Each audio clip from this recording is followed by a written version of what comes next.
ranked and ultimately to achieve the pinnacle of the free-speaking world called the world champion of public speaking. I would not be surprised if she eventually gets there, but tonight, please welcome Bionca Smith. Bionca Smith. Bionca Smith. I knew I was going to do that. Promise to prosper, Bionca Smith.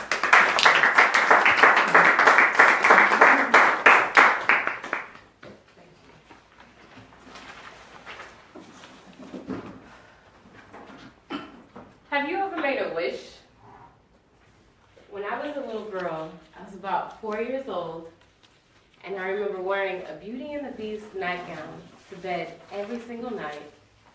And before I would go to sleep, I would glare out the window and look at the stars. And when I would look at the stars, I would hope for better days, and I would make a wish. And after many years and many wishes, making wishes, I realized that making wishes was simply not enough to change my life. At that very moment, when I became a teenager, after making so many wishes, I realized that instead of making wishes, I needed to make promises. So I decided to promise to prosper and pursue all of my dreams. Now, later, as an adult, when I was 21 years old, I ended up having a son at the time that was 1 year old. And I'll never forget, during this period of my time, I was going through a series of ups and downs, and I was just so confused and bothered by the fact that life was just a constant roller coaster. I began to think about the promises that I made to myself when I was a little girl. And if you've ever had a dream and you keep on dreaming and dreaming, one day you will wake up and realize that you've been dreaming far too long. And I had it. This was it. So what I decided to do was figure out my own way how I could be my own hero and make all of my dreams come true by doing a series of things, which I'll share with you today. These three things have helped me become the woman that I am today that I used to dream about 28 years ago. Number one, when I was younger, I thought about what I wanted to be. I knew what I wanted to be because I knew what my greatest life looked like. I knew what I wanted. So as a result, because I found my passion and my purpose so early, I started visualizing all these things. I imagined myself free. I saw myself driving in a car on the highway with the windows down, and I was listening to good tunes, and I remember I was just so happy because I was free to do anything that I wanted and go anywhere I wanted to be, and no one could tell me anything. I remember traveling, just visualizing myself being in Paris and Jamaica and London, all these places. And then what happened was I decided to create that what. And that what is what I want you all to do. So what you'll have to do is grab a piece of paper. Think about what your greatest life looks like, okay? When you do this, it's important that you dive and that you don't hold back and you don't allow yourself to have these limiting beliefs on what's possible and, anything that could possibly hold you back. You can't be cheap and discount the possibilities. You have to be honest, real, and positive, and just don't hold back. So I did that, and I carried this with me. I used to write a lot.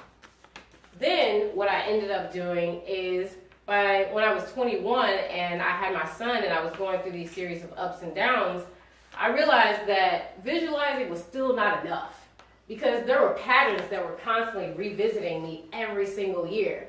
I was broke. I was always, I was losing a job for whatever reasons that I couldn't understand.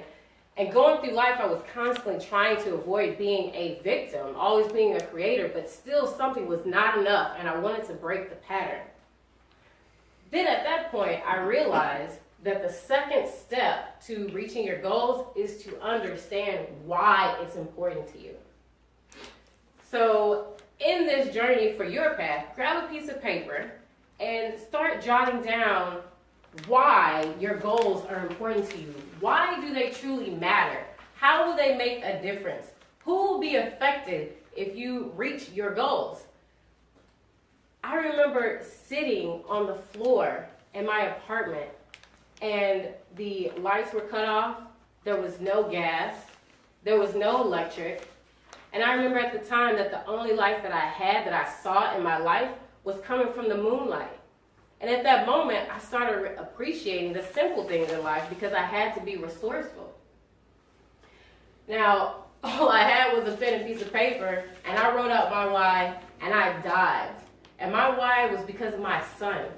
I started thinking about how when I was a little girl, having lots of dreams and making wishes outside of my window, I asked myself, what if that's my son one day? What if he's hoping for better days? That thought alone frightened me. I didn't want my son to go through the things that I went through. So I dived and I wrote out my why, and I carried it with me for years and years to come. The third thing that I did was I wrote out not only my what and my why, but my overall plan of action where I could be very strategic and make this dream, this goal, this prospering process a true reality. Because I was still going through a series of ups and downs. So I decided to do a little bit more writing. And this is where the third piece of paper comes in. So grab your pen and piece of paper, and you have your what, you have your why. Now it's time to think about how does this all come together, and not only what does a perfect life look like, but what does it mean for you to reach your dreams? And you have to put yourself in the future. So what you're going to do is you are going to write a letter to your future self. This is what I did. I wrote a letter to my future self, and I put myself 10 years ahead.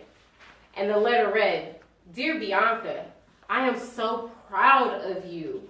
I admire you so much for your tenacity, for your effervescence, for you to push through all those limiting beliefs, all the people that did not believe in you. You still pushed. I am so proud of you." I started rewarding myself as if I had already accomplished all of my dreams.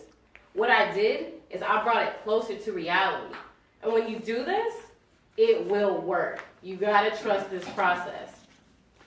So guys, what I want you to do is through all this is to just take a moment, and whenever you have anything in your life that you are constantly just wishing and hoping for better days, instead of wishing, think about how you want to promise to prosper. Promise that you're going to push through the days where there's things that you need to do and you don't want to do those things. Promise that you will disregard all the people that don't believe in you, and you will still pursue your dreams anyway. When you do this, you will become a star and realize that you can shine exactly where you are. And as long as your clock is still ticking, it's never too late to get started. So always remember, never wish, promise to prosper.